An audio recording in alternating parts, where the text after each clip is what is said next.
اللہ رب العالمین نے کیا فرمایا آپ صلی اللہ علیہ وسلم سے؟ وہ کیا سبق دیا، وہ کیا درس دیا، اور اس امت کے لیے وہ کون سا درس ہے؟ اللہ کے نبی صلی اللہ علیہ وسلم سے کیا کہتے تھے کہ یہ آپ کے گرد و نواح میں یہ مصعب، یہ عمیر، یہ بلال، یہ عمار، یہ چھوٹے چھوٹے لوگ، یہ جو آپ کے ارد گرد بیٹھے ہیں، آپ اگر انہیں اٹھائیں گے اپنے پاس سے تو تب ہم آپ کے پاس بیٹھیں گے اور آپ کی بات سنیں گے کہ آپ کیا کہتے ہیں۔ وہ ایک شخص ہو یا پوری انفرادی یا اجتماعی زندگی کا کوئی گروہ ہو کہ اس نے کیا کیا، اپنے نفس کی اتباع کی، واتبع هواه وكان امره فرطا۔ نوح علیہ السلام کا سردار، ان کے وقت کے جو سردار تھے، ان کے ساتھ بھی یہی معاملہ تھا۔ وہ کیا کہتے تھے؟ وَمَا نَرَاكَ اتَّبَعَكَ إِلَّا الَّذِينَ هُمْ أَرَاذِلُنَا بَادِيَ الرَّأْيِ۔ آپ کا طرز زندگی کیا ہونا چاہیے؟ آپ کا تعلق ان لوگوں سے ہونا چاہیے۔ آپ نے اہل ایمان کے ساتھ اپنا تعلق رکھنا ہے، چاہے وہ غریب ہے۔ آج ہمارے پاس کون سا معیار ہے؟ ہم کس معیار کے اوپر اپنا تعلق قائم کرتے ہیں؟ اگر تعلق قائم نہیں بھی کر پاتے تو خدا کی قسم ہر شخص کی یہ خواہش ہوتی ہے کہ کاش کہ میرا تعلق اس سے قائم ہوتا۔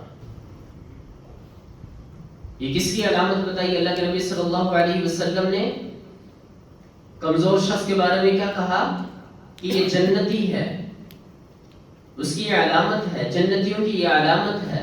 بعض لوگ یہ سمجھتے ہیں کہ مال و دولت کیا ہے، نقصان دہ ہے، قطعا نہیں۔ مال و دولت کا استعمال درست ہو، حضرت عثمان غنی رضی اللہ تعالیٰ عنہ کی طرح ہو تو بالکل آپ کے لیے کیا ہے، بخشش کا سبب ہے۔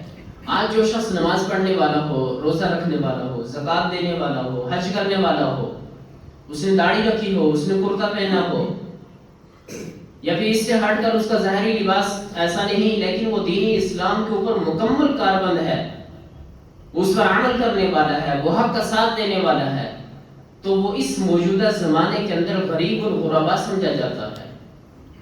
اسے کوئی بھی اچھی نگاہ سے نہیں دیکھتا، اسے سب حقیر اور کم تر جانتے ہیں۔ کیوں؟ یہ اس وجہ سے آج ہم بھی اہل اسلام کو، اہل ایمان کو، دیندار شخص کو، حق پرست شخص کو اگر ہم بھی تانے دینے والے ہیں، اسے حقیرانہ نگاہوں سے دیکھنے والے ہیں، تو ہمارا کردار بھی سرداران قریش والا ہے۔ پھر ہمارے اندر بھی ابو جہل اور عتبہ اور شیبہ موجود ہیں۔ السلام علیکم ورحمۃ اللہ وبرکاتہ۔ الحمدللہ الواحد القہار العزیز الغفار مکبر اللیل علی النہار تذکرة لأولی القلوب والأبصار وتبصرة لذوی الألباب والاعتبار الذي يقضى من خلقه من اصطفاه فزاهدهم في هذه الدار وشغلهم بمراقبته وإدامة الأفكار والاتعاظ أحمده وبلغ حمد وأزكاه وأشمله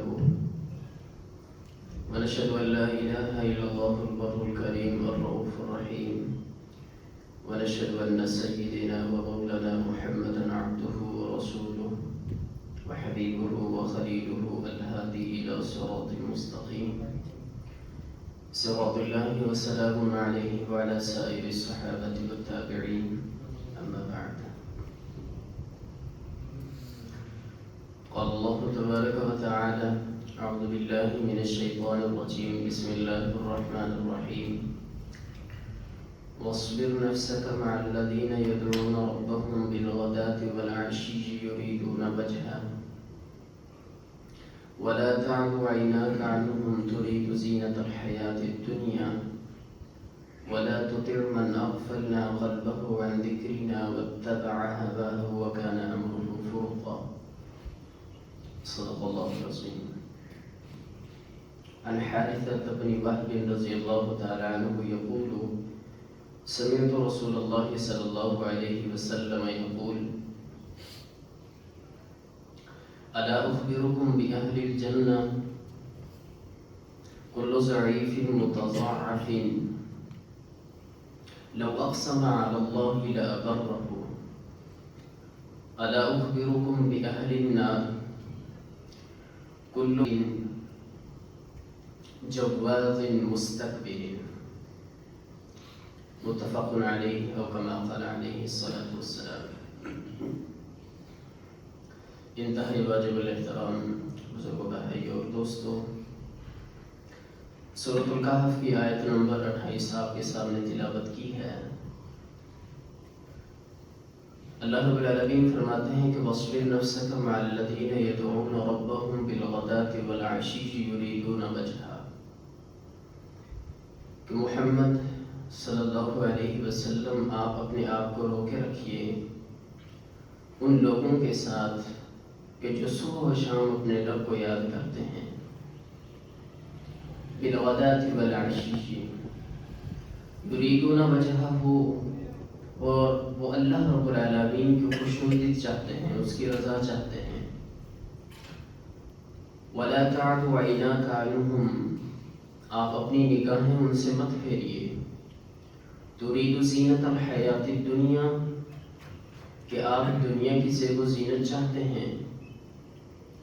ولا تطع من اغفلنا قلبه عن ذکرنا، اور آپ کہا نہ مانیے ان لوگوں کا کہ جس کے دل کو ہم نے اپنے ذکر سے غافل کر دیا۔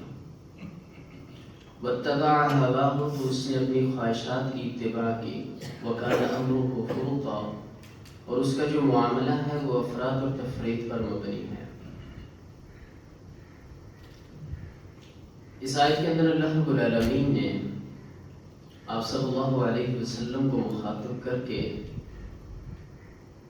ایک تعلیم دی، ایک درس دیا کہ جو تا قیامت آنے والے انسانوں کے لیے، میرے اور آپ کے لیے اس میں ایک سبق موجود ہے۔ اللہ رب العالمین نے کیا فرمایا آپ صلی اللہ علیہ وسلم سے، وہ کیا سبق دیا، وہ کیا درس دیا، اور اس امت کے لیے وہ کون سا درس ہے۔ اس آیت مبارکہ کے اندر وہ قرآن مجید فرقان حمید کی متعدد اور آیات کہ جن کے اندر اللہ رب العالمین نے ہمیں یہ درس دیا، آپ صلی اللہ علیہ وسلم کو مخاطب فرما کر، وہ درس یہ تھا کہ آپ اپنی زندگی کے اندر، اپنی حیات کے اندر، اپنے صبح و شام کے اندر اپنا تعلق ان لوگوں سے قائم رکھیں کہ جو کمزور ہیں، جو مساکین ہیں، جو فقیر ہیں، جو اللہ والے ہیں، جو صبح و شام اپنے رب کو یاد کرتے ہیں، اس کی خوشنودی کے طلبگار ہیں۔ یریدون وجہہ۔ اب ان آیات کا نزول کب ہوا؟ ان آیات کا نزول تب ہوا کہ جب اللہ کے نبی صلی اللہ علیہ وسلم کے سامنے قریش کہ وہ سرداران کہ جو اپنے آپ کو بڑا سمجھتے تھے، وہ متکبر، سرکش، اللہ کے نبی صلی اللہ علیہ وسلم سے کیا کہتے تھے کہ یہ آپ کے گرد و نواح میں یہ مصعب، یہ عمیر، یہ بلال، یہ عمار، یہ چھوٹے چھوٹے لوگ، یہ جو آپ کے ارد گرد بیٹھے ہیں، آپ اگر انہیں اٹھائیں گے اپنے پاس سے تو تب ہم آپ کے پاس بیٹھیں گے اور آپ کی بات سنیں گے کہ آپ کیا کہتے ہیں۔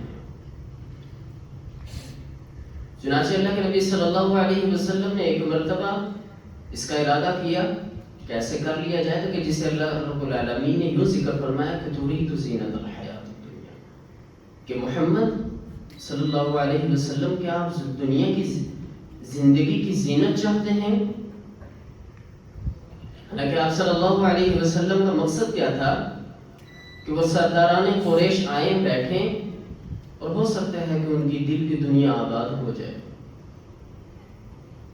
لیکن اللہ رب العالمین نے اس بات کو ناپسند فرمایا اور کیا تلقین دی کہ وَاصْبِرْ نَفْسَكَ مَعَ الَّذِينَ يَدْعُونَ رَبَّهُمْ بِالْغَدَاةِ وَالْعَشِيِّ، کہ محمد صلی اللہ علیہ وسلم آپ اپنے نفس کو، اپنے آپ کو ان لوگوں کے ساتھ روکے رکھیے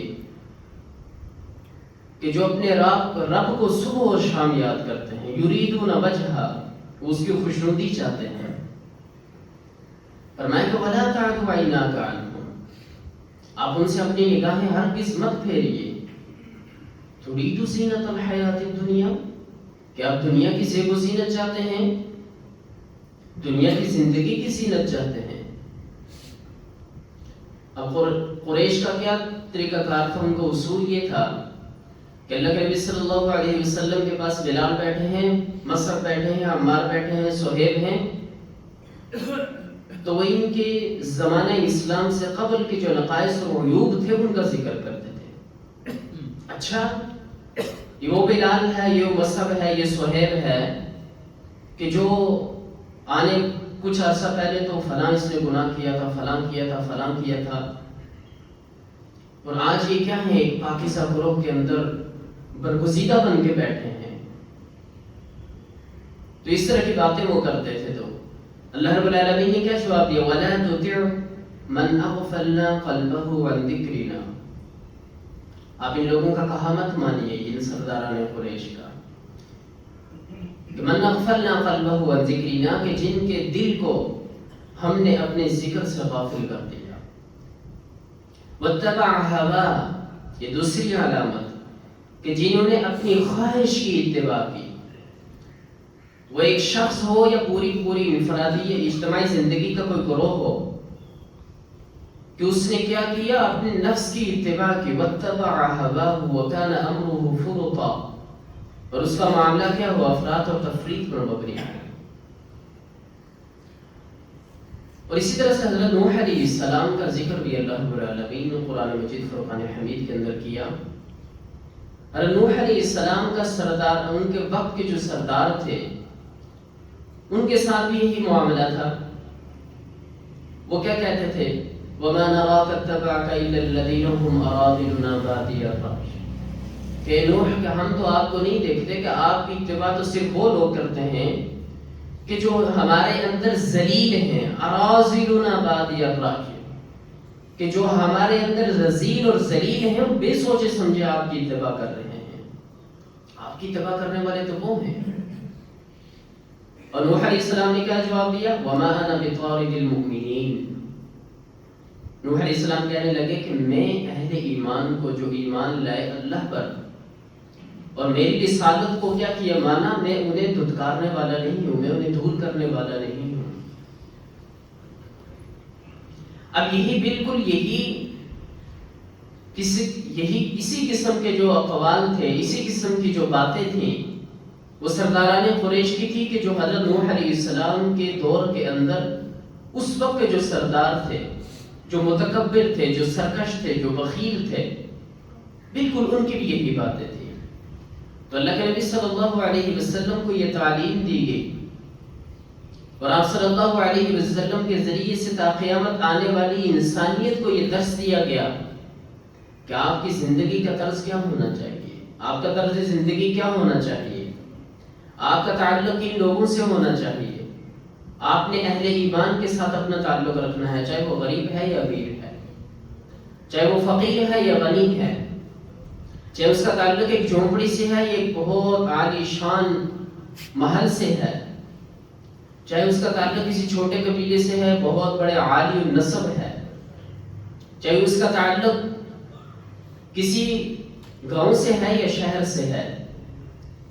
آپ کا تعلق کس کے ساتھ ہونا چاہیے؟ اس شخص کے ساتھ، اس فرد کے ساتھ، اس شخصیت کے ساتھ، اس ذات کے ساتھ کہ جو صبح و شام اپنے رب کو یاد کرتا ہو اور اس کی خوشنودی چاہتا ہو. یریدون وجہہ، یہ ہے تعلق قائم کرنے کی بنیاد، ایک ہے تعلق قائم کرنے کا معیار. آج ہمارے پاس کون سا معیار ہے؟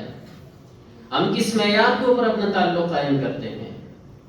ہم اس سے تعلق قائم کرتے ہیں کہ جس کے پاس مال و دولت ہو. ہم اس سے تعلق قائم کرتے ہیں کہ جو بڑی زیب و زینت رکھنے والا ہو. ہم اس سے تعلق قائم کرتے ہیں کہ جس کے پاس بڑا محل ہو. ہم اس سے تعلق قائم کرتے ہیں کہ جس کے پاس سب سے مہنگی گاڑی ہو، اس کا رہن سہن کیا ہو؟ بادشاہوں والا ہو، وہ ٹھاٹ باٹ کے ساتھ اپنی زندگی گزارنے والا ہو. ہمارا تعلق اس سے قائم ہوتا ہے. اگر تعلق قائم نہیں بھی کر پاتے تو خدا کی قسم ہر شخص کی خواہش ہوتی ہے کہ کاش کہ میرا تعلق اس سے قائم ہوتا. آج ہی ہے تعلق قائم کرنے کا معیار. اور اللہ کے نبی صلی اللہ علیہ وسلم کو کون سا پیمانہ دیا گیا، وہ کون سا معیار دیا گیا کہ اس معیار کے اوپر آپ نے کیا کرنا ہے؟ تعلق قائم رکھنا ہے. یہ جو آیات ہیں ان کا تعلق صرف اس وقت سے نہیں بالکل کہ صرف اور صرف ان آیات کا تعلق اس وقت اللہ کے نبی صلی اللہ علیہ وسلم اور اصحاب رسول سے تھا، بلکہ تا قیامت آنے والی جتنی بھی انسانیت ہے وہ اس کے مخاطب ہے، جتنے بھی اہل ایمان ہیں وہ اس کے مخاطب ہیں کہ آپ کا طرز زندگی ہو تو وہ کون سا، آپ کا تعلق ہو تو کس معیار پہ ہو۔ تو یہ وہ تعلیمات ہیں کہ جو اللہ کے نبی صلی اللہ علیہ وسلم کے ذریعے سے ہمیں دی گئی، اور اللہ کے نبی صلی اللہ علیہ وسلم نے اپنی کثیر تعداد کے اندر اسی چیز کی طرف اشارہ فرمایا۔ حضرت حارثہ بن وہب رضی اللہ تعالیٰ عنہ بیان کرتے ہیں، روایت کرتے ہیں کہ میں نے اللہ کے نبی صلی اللہ علیہ وسلم سے سنا کہ اللہ کے نبی صلی اللہ علیہ وسلم نے فرمایا، الا اخبرکم باہل الجنہ، کہ صحابہ کیا میں تمہیں جنت کے حقدار لوگوں کے بارے میں نہ بتلاؤں کہ جنت کے حقدار کون سے لوگ ہیں؟ تو پھر اللہ کے نبی صلی اللہ علیہ وسلم نے فرمایا کہ کل ضعیف متضعف، ہر وہ ضعیف شخص، کمزور، کہ جسے کمزور سمجھا جائے، متضعف، لو اقسم علی اللہ لابرہ، اگر وہ اللہ کی قسم کھائے کسی بات پر، کسی کام پر، تو اللہ رب العالمین اس کو قبول کرتا ہے، اس کی قسم کو۔ یہ کس کی علامت بتائی اللہ کے نبی صلی اللہ علیہ وسلم نے؟ کمزور شخص کے بارے میں کیا کہا کہ یہ جنتی ہے، اس کی یہ علامت ہے، جنتیوں کی یہ علامت ہے۔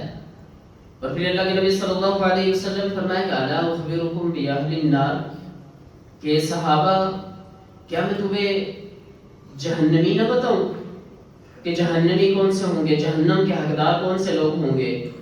تو پھر اللہ کے نبی صلی اللہ علیہ وسلم نے فرمایا کہ کل عتل جواز مستكبر، کہ ہر سرکش، ہر بخیل اور ہر تکبر کرنے والا شخص جہنمی ہے۔ اب اللہ کے نبی صلی اللہ علیہ وسلم نے بالکل واضح الفاظ ہیں، اس کے اندر کسی قسم کی کوئی ایسی بات نہیں کہ جو سمجھ میں نہ آنے والے ہو، بالکل صراحت ہے، بالکل واضح الفاظ ہیں کہ اللہ کے نبی صلی اللہ علیہ وسلم نے اہل جنت کن کو کہا اور اہل جہنم کن کو کہا، اور آپ صلی اللہ علیہ وسلم نے کس چیز کی مذمت فرمائی؟ سرکش ہونے کی مذمت۔ کس چیز کی مذمت فرمائی؟ متکبر ہونے کی مذمت۔ کس چیز کی مذمت فرمائی؟ بخیل ہونے کی مذمت۔ اب یہ وہ صفات رذیلہ ہیں کہ جو اہل اسلام کو اور نہ اللہ کے رسول کو نہ اہل ایمان کو یہ پسند ہیں، اور اللہ رب العالمین کو بھی وہ شخص پسند نہیں کہ جو کیا ہو متکبر ہو، اللہ رب العالمین کو وہ شخص پسند نہیں کہ جو کیا ہو بخیل ہو، اللہ اور اس کے رسول کو وہ شخص پسند نہیں کہ جو کیا ہو تکبر کرنے والا ہو، سرکش ہو، بلکہ اللہ رب العالمین اور اس کے رسول اور اہل ایمان کو کس صفت سے محبت ہے، کون سی شخص سے محبت ہے کہ جو کیا ہو ضعیف ہو، متضعف، جو عاجزی اور انکساری رکھنے والا ہو، جو صبح و شام اپنے رب کو یاد کرنے والا ہو، جس کا ہر لمحہ اللہ کی یاد میں گزرے، کہ جس کی ساری تمنائیں اور خواہشیں کس پر قربان ہوں؟ اسلام کے اوپر، کہ جس کی صبح اور شام کی زندگی کے اندر آپ کو تکبر نہ دکھائی دے، وہ چلتا ہو تو اس کے اندر عجز اور انکساری، وہ اٹھتا بیٹھتا ہو تو اس کے اندر عجز و انکساری، وہ کسی سے ساتھ معاملات کرتا ہو تو اس کے اندر عجز و انکساری۔ ایسا نہیں ہے کہ اس کے پاس مال و دولت ہے تو وہ تکبر کی چال چلے، ایسا نہیں ہے کہ اس کے پاس مال و دولت ہو تو وہ کیا کرے، اپنی ٹھاٹ باٹ کے ساتھ چلے اور لوگوں کے اوپر اپنا روب چڑھائے، بلکہ وہ کیا ہے، وہ رذیل شخص ہے۔ وہ کون ہے جسے اللہ پسند نہیں کرتا؟ وہ کون ہے جسے اللہ کے رسول صلی اللہ علیہ وسلم پسند نہیں کرتے؟ وہ کون ہے کہ جسے اہل ایمان پسند نہیں کرتے؟ اب یہاں پہ ایک بات سمجھنے کی ہے کہ اللہ رب العالمین کی طرف سے اگر مال و دولت دیا گیا تو اس کا مطلب یہ نہیں کہ اس انسان کے اوپر کیا ہے، عذاب ہے۔ بعض لوگ یہ سمجھتے ہیں کہ مال و دولت کیا ہے، نقصان دہ ہے، قطعا نہیں۔ مال و دولت کا استعمال درست ہو، حضرت عثمان غنی رضی اللہ تعالیٰ عنہ کی طرح ہو، تو بالکل آپ کے لیے کیا ہے؟ بخشش کا سبب ہے۔ آپ کو کس نے کہا کہ آپ قارون بنے؟ اللہ نے آپ کو مال و دولت دیا، آپ کو غنی کیا، تو آپ عثمان رضی اللہ تعالیٰ عنہ کی طرح بنے، آپ قارون کی طرح نہ بنے۔ حضرت عثمان غنی رضی اللہ تعالیٰ عنہ کون ہیں؟ خلیفہ سادس ہیں، خلفۂ راشدین میں ان کا شمار ہوتا ہے۔ ان کے پاس اتنا مال و دولت تھا، لیکن دوسری جانب وہ قارون کہ جس کے پاس بہت مال و دولت تھا، لیکن اللہ رب العالمین کیا کہتے ہیں کہ فَخَسَفْنَا بِهِ وَبِدَارِهِ الْأَرْضِ، کہ ہم نے اس قارون کو اس کے مال کے ساتھ اس زمین کے اندر دسا دیا۔ ابھی آپ نے خود ڈیسائیڈ کرنا ہے، آپ نے خود فیصلہ کرنا ہے کہ میں نے عثمان غنی بننا ہے یا قارون بننا ہے۔ تو بہرحال اللہ رب العالمین نے اہل ایمان کو، اہل اسلام کو یہ تعلیم دی ہے کہ تمہارا طرز زندگی کیا ہو، تمہاری زندگی کی جو طرز ہے، تمہاری زندگی کی جو روش ہے وہ کون سی ہونی چاہیے؟ وہ متکبرانہ نہیں ہونی چاہیے، وہ بخیلانہ نہیں ہونی چاہیے، اس کے اندر سرکشی نہ ہو، بلکہ کیا ہو؟ اس کے اندر ضعف ہو، عجز ہو، انکساری ہو۔ اگر وہ طاقت رکھتا ہے اس کے باوجود اگر وہ عجز و انکساری سے اپنی زندگی بسر کرتا ہے تو یہ اللہ کو محبوب ہے، یہ اللہ کو محبوب ہے، یہ جنتیوں کی علامت ہے۔ اور آپ کی زندگی کا طرز کیا ہونا چاہیے کہ اہل ایمان سے محبت، اہل اسلام سے محبت، ایماندار شخص سے محبت، دیندار شخص سے محبت، چاہے وہ ایک فرد ہو یا اجتماعیت ہو۔ آج جو شخص نماز پڑھنے والا ہو، روزہ رکھنے والا ہو، زکوٰۃ دینے والا ہو، حج کرنے والا ہو، اس نے داڑھی رکھی ہو، اس نے کرتا پہنا ہو، یا پھر اس سے ہٹ کر اس کا ظاہری لباس ایسا نہیں، لیکن وہ دینی اسلام کے اوپر مکمل کاربند ہے، اس پر عمل کرنے والا ہے، وہ حق کا ساتھ دینے والا ہے، تو وہ اس موجودہ زمانے کے اندر غریب اور غربا سمجھا جاتا ہے۔ اسے کوئی بھی اچھی نگاہ سے نہیں دیکھتا، اسے سب حقیر اور کم تر جانتے ہیں۔ کیوں؟ یہ اس وجہ سے کہ اس وقت ہمارے دلوں کے اندر ایمان ہی موجود رہی، اس وقت ہمارے دلوں کے اندر وہ ایمان نہیں کہ جو اللہ رب العالمین کے ہاں کیا ہے، مطلوب اور مقصود ہے۔ سورۃ الحجرات کے اندر اللہ رب العالمین نے فرمایا وَلَمَّا يَدْخُلِ الْإِيمَانُ فِي قُلُوبِكُمْ، کہ ابھی ان کے دلوں کے اندر ایمان تو داخل ہی نہیں ہوا۔ بالکل یہی کیفیت آج ہماری ہے کہ ہمارے دلوں کے اندر ایمان کی وہ کیفیت نہیں، ہمارے دلوں کے اندر وہ ایمان نہیں کہ جو اللہ اور اس کے رسول کو مطلوب اور مقصود ہے۔ اسی وجہ سے ہم دین اسلام کو اور اسلام سے تعلق رکھنے والے ہر طبقہ اور ہر شخص کو حقیرانہ نگاہ سے دیکھتے ہیں۔ بالکل واضح اس کا نتیجہ یہی نکلتا ہے۔ یہ کیسے پتہ چلتا ہے؟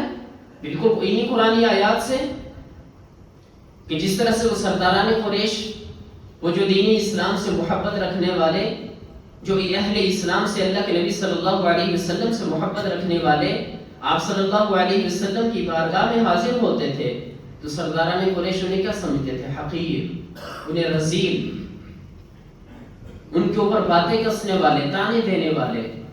تو سمجھ لیجئے کہ اگر آج ہمارا کردار بھی یہی ہے، آج ہم بھی اہل اسلام کو، اہل ایمان کو، دیندار شخص کو، حق پرست شخص کو اگر ہم بھی تانے دینے والے ہیں، اسے حقیرانہ نگاہوں سے دیکھنے والے ہیں، تو ہمارا کردار بھی سرداران قریش والا ہے۔ پھر ہمارے اندر بھی ابو جہل اور عتبہ اور شیبہ موجود ہیں، پھر ہمارے اندر بھی حضرت نوح علیہ السلام کی قوم کے وہ سردار موجود ہیں۔ بالکل اسی مضمون کو سورۃ الانعام کے اندر آیت نمبر 52 کے اندر بھی بالکل اسی مضمون کو اللہ رب العالمین نے بیان کیا۔ وَلَا تَطْرُدِ الَّذِينَ يَدْعُونَ رَبَّهُمْ بِالْغَدَاةِ وَالْعَشِيِّ يُرِيدُونَ وَجْهَهُ مَا عَلَيْكَ مِنْ حِسَابِهِمْ مِنْ شَيْءٍ وَمَا مِنْ حِسَابِكَ عَلَيْهِمْ مِنْ شَيْءٍ فَتَطْرُدَهُمْ فَتَكُونَ مِنَ الظَّالِمِينَ، کہ آپ ان لوگوں کو الگ نہ کیجئے کہ جو صبح و شام اپنے رب کو یاد کرتے ہیں، اس کی خوشنودی چاہتے ہیں۔ مَا عَلَيْكَ مِنْ حِسَابِهِمْ مِنْ شَيْءٍ، اے محمد صلی اللہ علیہ وسلم، نہیں آپ پر ان کا کوئی حساب ہے، نہ ان کا آپ پر کسی قسم کا کوئی حساب ہے، یہ تو اللہ کے ذمہ ہے۔ ما علیک من حسابہ من شیء وما من حسابک علیہ من شیء فتطردهم فتکون من الظالمین. بس اگر آپ نے انہیں اپنے پاس سے دور کر دیا تو آپ ظالموں میں سے ہوں گے. فتکون من الظالمین، اللہ کے نبی صلی اللہ علیہ وسلم کو کہا جا رہا ہے. ہم اللہ رب العالمین سے دعا گو ہیں کہ اللہ رب العالمین مجھے اور آپ کو دین اسلام کا صحیح فہم نصیب فرمائے اور اہل ایمان سے محبت کرنے کی توفیق عطا فرمائے. وما توفیقی الا باللہ.